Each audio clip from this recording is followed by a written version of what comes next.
En estos diálogos nocturnos, también dejamos tal vez a un lado el periodismo, la política. Déjame preguntarte, a nivel personal,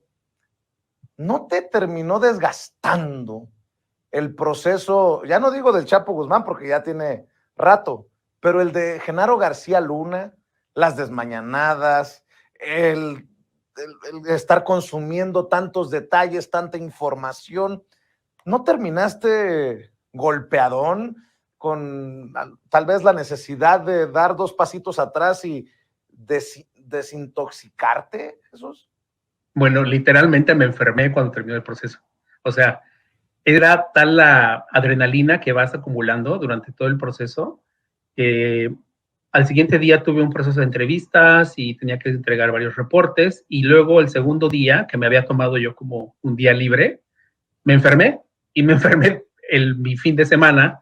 porque fue justamente por eso. O sea, realmente terminé agotado de todo el proceso porque aunque el proceso en el tribunal era ciertas horas, evidentemente había mucho estrés y había trabajo adicional que hacer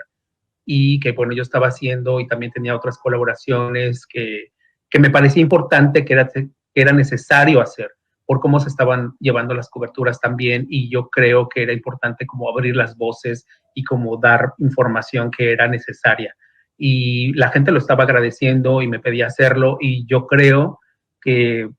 tenía que responder a eso. Pero debo decirte que estoy cansado desde antes desde el juicio del Chapo, debo decir, porque fue el juicio del Chapo que fue súper cansado, después escribí el libro, estuvo lo de la pandemia, que estuve cubriendo mucho cosas de la pandemia también aquí en Estados Unidos, aunque estabas medio encerrado y no trabajabas mucho más tiempo, y después vino todo el proceso de García Luna, entonces como que todo se fue empalmando y fue una cobertura tras otra. Entonces ya llega un momento en que dices,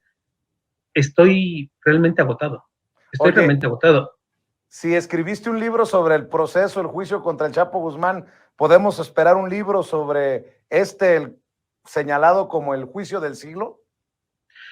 Pues mira que, fíjate que eso del juicio del siglo, yo lo comentaba porque decían, es que ese es el juicio no es el juicio del siglo para Estados Unidos, este es el juicio del siglo para México, o sea, el de García Luna, que la verdad nos quedó cortos en el sentido de que había que haberse presentado más cosas,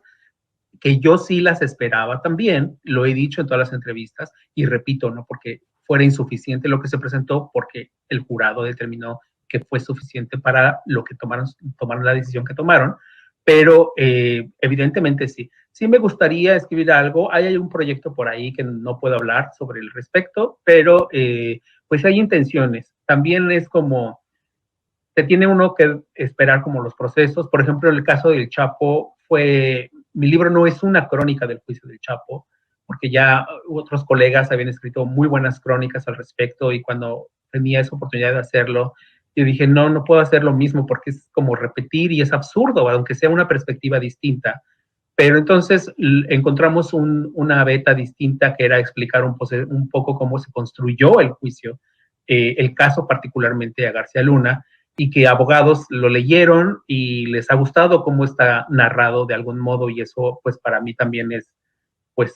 por así decirlo, padre, ¿no? Saber que expertos que llevan esos procesos consideraron que sí, digamos, de algún modo expliqué correctamente lo que tenía que haber explicado. Entonces yo creo que en el caso de García Luna, además de este proyecto que te cuento, del que no puedo hablar mucho, más bien del que no puedo hablar, hay intenciones de hacer otras cosas, pero pues mira, pian pianito, porque pues también bueno, tengo que comentarte a ti, bueno, tú lo sabes, y a tus seguidores, tu audiencia, la gente que te sigue, que bueno, o sea, yo cubrí este juicio, pero yo tengo otras cosas que cubrir. Ahorita estoy con el proceso de Donald Trump, estoy con cosas de inmigración, es decir, yo trabajo varias cosas al mismo tiempo, entonces también coordinar con otra gente lo que estamos haciendo, y bueno, hay otros proyectos en puerta. Entonces, sí hay como que buscarle el tiempo para poder, pues yo encantado de la vida de poder desconectarme 6 meses y escribir eso, ¿no? Y hacerlo así, pero bueno,